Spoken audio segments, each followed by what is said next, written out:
Hi everyone, so we are dealing with GI pathology. So this time we are going to learn about inflammatory bowel disease. So inflammatory bowel disease, first of all, let me say very emphasize that it is not an autoimmune disorder, but though it is most frequently seen in females than males. Okay. And the hypothesis which we say it is hygiene hypothesis related to this inflammatory bowel disease, we say usually hygiene hypothesis. There is actually inappropriate mucosal immune activation. That means immune system is inappropriately active against the mucosa. So mainly which cells are involved here? It is the T cells. So you just remember hygiene hypothesis is what we believe in inflammatory bowel disease, and it is not an autoimmune disorder. Mostly it is seen in females, usually in the teenage girls and all, mostly it is seen. Okay. So the inflammatory bowel disease, it can be of two types. One is Crohn's disease and another one is ulcerative colitis. Okay. So these are the two types of inflammatory bowel disease. Now let us see what are the differences between these two. So that is why I have given this picture, and what you can see in this picture, it is that Crohn's disease is actually, it can involve anywhere. That means the entire GIT can get involved. So usually the earliest lesion that you can get in Crohn's lesion, it is like aphthous ulcer and all, because entire GIT can get involved. Later what happens, many such ulcers will be forming. Later that will be fused together to form some serpentine ulcers. Okay. But it is not a continuous inflammation, like there is no continuous ulcer, it is skip lesions. So skip lesions are the characteristic feature of this Crohn's disease. That means in between two affected portions there will be normal mucosa. It is patchy involvement of the intestine. So that is actually giving rise to a particular appearance that is called cobblestone appearance. Cobblestone appearance. And also the entire GIT can get involved, mostly where it is occurring, it is the ileum. Okay. Ileum is most commonly involved. What I have said earlier, it was the earliest lesion that you can see, maybe like something called aphthous ulcer and all, but the most commonly affected part is the small intestine in the ileum. Alright. Now another thing which I would like to say here, so the appearance is cobblestone appearance you can see in here. So cobblestone and skip lesion, very important. Now rectum can get spared. So rectum is usually not getting affected in this Crohn's disease. Rectum is spared. Now when you come to the ulcerative colitis, usually the rectum is involved here, and the disease is starting from the rectum itself, and it is having a retrograde involvement. That means later the colon and everything will be involved. But what is here, it is continuously inflammation is occurring. Okay, entire colon get involved, like in first rectum, then it can be this descending colon, then transverse colon, then ascending colon. Retrograde, it is involving all the colons. So pancolitis can be seen in ulcerative colitis. Okay. So here there is no patchy involvement. It is completely involving the entire intestinal mucosa will get involved. Okay. So there is no skip lesions in ulcerative colitis because it is continuous involvement. Okay. So that is about one point about Crohn's disease and ulcerative colitis. Now when you look at the next picture below, what you can see here, it is, what about the ulcers? So this is one ulcer you can see here. in Crohn's disease. What is the peculiarity? It is involving all the layers of the intestine, including serosa. So serosa, it is the outermost layer. So serosa can also get inflamed. That means this is transmural inflammation is occurring here. All the layers of the intestine will get involved in Crohn's disease. So that is a very, very important point. And what about the ulcer? The ulcers are very deep and penetrating ulcers, and it is involving all the layers, transmural inflammation. Okay, here you can also see fissures, fistula formation. These all are seen in Crohn's disease. Apart from this deep penetrating ulcer, you can get fissure, fistula also.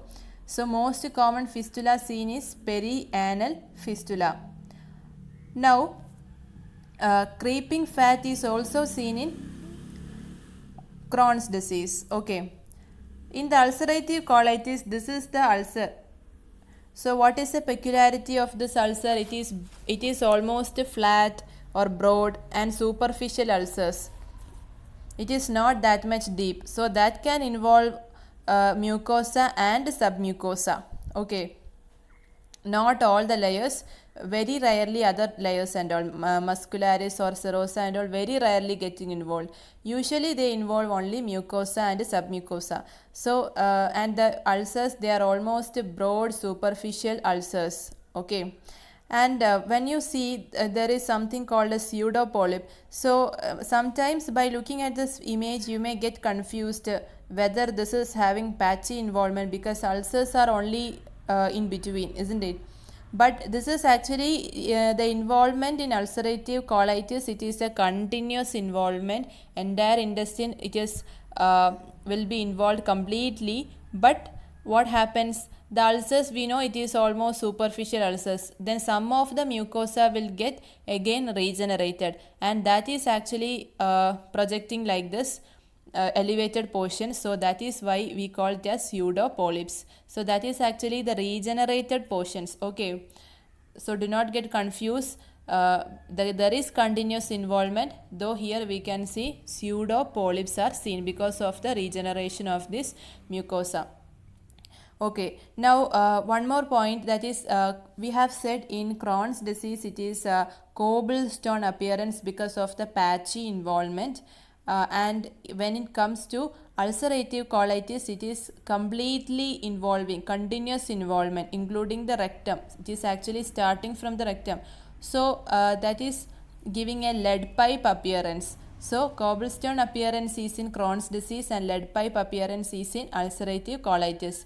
Now another point is sometimes the nerve plexus can get involved in the muscularis layer. So in that condition, that can give rise to, the motility of the colon will decrease and the size of the colon will get increased. Colon will get dilated. That condition is called a toxic megacolon. That can happen in ulcerative colitis.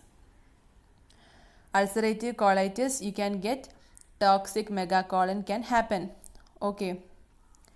So in which one you can see granuloma? Granuloma is seen in Crohn's disease. And what type of granuloma it is? It is non-quiesceting granuloma. Okay.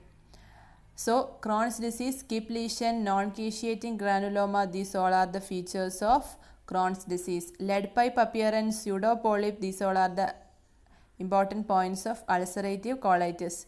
Creeping fat is actually seen in Crohn's disease.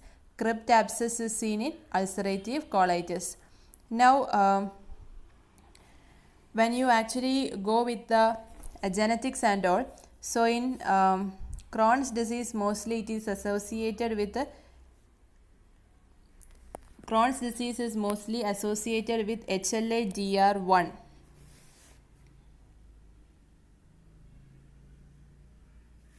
HLA-DR1, and in ulcerative colitis it is HLA-DR2. And the T cell also, here mostly the we know that in inflammatory bowel disease T cells are involved. So here usually it is Th1, whereas here it is 1, here it is Th2. All right. Now another point is that the antibodies which are seen in both is also important. So antibodies, here you can see ASCA, ASCA, that means anti-Saccharomyces cerevisiae antibody. Here it is ANCA, that means anti-neutrophil cytoplasmic antibody. So here itself you can see which is the most common ANCA seen here. It is atypical ANCA. Other one more antibody type of ANCA you can see, it is p-ANCA. So P is for perinuclear anti-neutrophil cytoplasmic antibodies. Okay, so this is about the genetics and antibodies. Now when it comes to protective feature of this inflammatory bowel disease, that is interleukin 23 receptor. So if there is a polymorphism of this interleukin 23 receptor, then it is protective to this inflammatory bowel disease. And what about, is it having a pre-malignant potential? Yes, both can cause malignancy, but mostly malignancy is caused by ulcerative colitis. And what about smoking? Smoking is, whether it is any risk factor or something like that. So here smoking is a risk factor in Crohn's disease. It is a strong risk factor, whereas in case of an ulcerative colitis, it is a relieving factor. So that seems interesting, isn't it?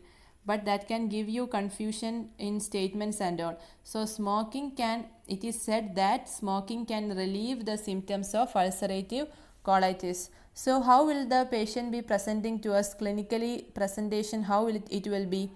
In case of Crohn's disease, the patient will be coming with, since it is affecting the ileum and also megaloblastic anemia can also be there, because vitamin B12 absorption can get affected and the bile acids absorption can also get affected. So steatorrhea can be there. Then patient will be having abdominal pain and fever, because it is actually, though it is actually non-infectious. Okay, because in the previous video we have said that IBD and celiac disease, they are non-infectious, but still the patient can get, because of the release of inflammatory cytokines and all, patient can get fever. So fever, abdominal pain and blood in stools, steatorrhea and megaloblastic anemia can also be there. But in ulcerative colitis, almost similar, abdominal pain, fever and bloody mucoid stools. So all these can be there in ulcerative colitis. Okay. So megaloblastic anemia usually you get in Crohn's disease because of the defective absorption of vitamin B12. So I hope you understood something about this. These points, just recall HLA-DR1 TH1. Other side you have HLA-DR2 TH2. Antibody is ASCA, other one is ANCA. Now more malignancy, more potential is for ulcerative colitis. So that means you can get malignancy in Crohn's also, but most commonly malignancy happens in ulcerative colitis. One more point is that pyoderma the skin lesions can occur. So pyoderma gangrenosum can occur in both cases. Skin lesions can be occurring in both type of IBD. Skip lesion is seen in only Crohn's disease. And what about smoking? Smoking, is it good or bad for both? And what about interleukin 23 receptor polymorphism? Is it good or bad in consider to this IBD? And what about this microscopic appearance, where you can see skip lesion, cobblestone appearance, where the ulcer is deep and penetrating, fissure, fistula, creeping fat, and the other one you have lead pipe appearance, rectum is involved, the ulcer is almost superficial, and here you can see crypt abscess, and where you can see granuloma, Crohn's disease. What type of granuloma? Non-quiesceting granuloma. So what is the hypothesis related to this? Hygiene hypothesis. Whether it is an autoimmune disorder? No, it is not an autoimmune disorder.